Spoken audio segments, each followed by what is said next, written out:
Since its inception, the Occupy movement has targeted issues of inequality and the people affected by budget cuts, job losses, the mortgage crisis, tuition increases, education reform, and police brutality. All of these issues also disproportionately affect people of color.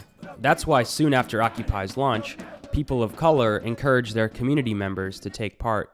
Queens resident Malik Rahsaan co-founded Occupy the Hood, that mobilizes blacks and Latinos to participate in the Occupy movement across the country. When it comes to students of color, people of color, I mean, that conversation has to be had across the board, whether it's education, whether it's housing, whether it's food deserts, that's across the board. We are at the top of every bad list there is, the Black and Latino community.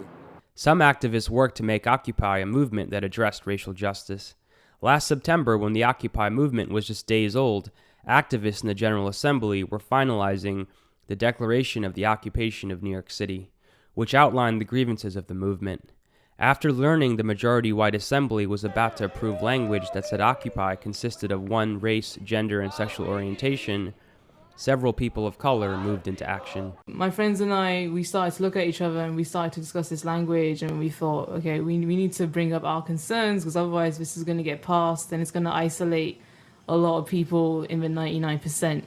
Henna Ashraf, a 25-year-old activist who wears a hijab, persuaded the hundreds of other mostly white protesters to change the wording of the declaration to acknowledge, quote, inequality and discrimination in the workplace based on age, the color of one's skin, sex, gender identity, and sexual orientation. It was clear that some white man had written this and hadn't really thought about the language and how it's going to affect different sorts of people.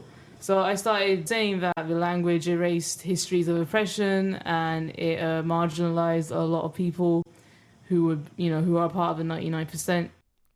Rahsaan and Ashraf became members of the People of Color Working Group that worked to address ongoing issues of race and privilege in the movement. One racially charged incident occurred during a vigil calling for an investigation into the death of Danny Chen, a 19-year-old Army private who took his own life after suffering extensive racial harassment by fellow soldiers. The event had been organized for weeks, but when Occupy protesters arrived, it appeared they did not know why the event was being held. Instead of joining the march, they attempted to control it.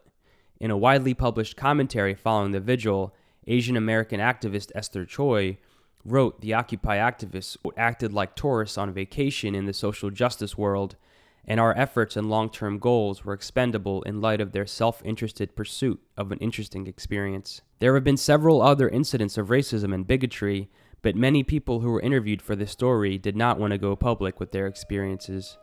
Because such incidents have driven some people of color away from the movement, some concerned white activists took action. White people who I've had conversations with, not all of them, but many white people at Occupy Wall Street are not, don't want to talk about the fact that racism exists within the Occupy movement. Mae Singerman is a member of the Anti-Racism Allies Working Group. It might be something in the outside world, it's something that used to exist, it's something that Occupy is getting around. There's a lot of language about being colorblind and that not being important. Despite these challenges, the Occupy movement is an opportunity to leverage activism targeting inequality. Some activists like Elliot Tarver of the group Organizing for Occupation say Occupy must be willing to tackle both its internal issues while also embracing community struggles. Occupy is very much about mobilizing, and that I think in order to include more people of color in the conversation, in the actions and the various things that OWS does, it needs to start going into those communities and not just being about like a protest all the time, but doing the hard work of like deep grassroots organizing and working to meet people's needs.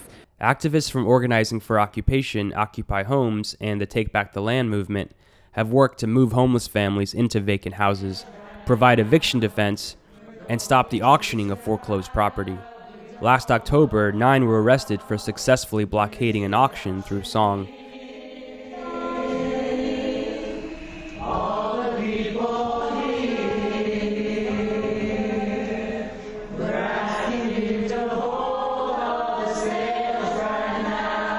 The video of the action was widely viewed and helped inspire similar actions across the country. Other activists like Sasha Neha Ahuja agree. She's a member of the Occupy Wall Street Immigrants' Rights Working Group and said Occupy provides the best opportunity for long marginalized communities to garner attention and push for change. We know that here in New York, the way Occupy Wall Street started is largely white, but we know that many immigrants and many just communities of color in general are seeing what Occupy Wall Street has generated as an opportunity to really speak about the issues that are impacting us the most. So racial inequality, economic inequality, particularly through the lenses of race and class as they impact immigrants and people of color. So I think we're trying to take advantage of the opportunity that the movement has created. Activist Manissa McCleave-Merharvel, who worked with Hayna Ashraf last September to ensure the declaration of the occupation of New York City acknowledged oppressed communities, says while the movement continues to face many challenges ahead, she is hopeful about the progress she sees. Right? And the conversation is not the same as it was in September at all.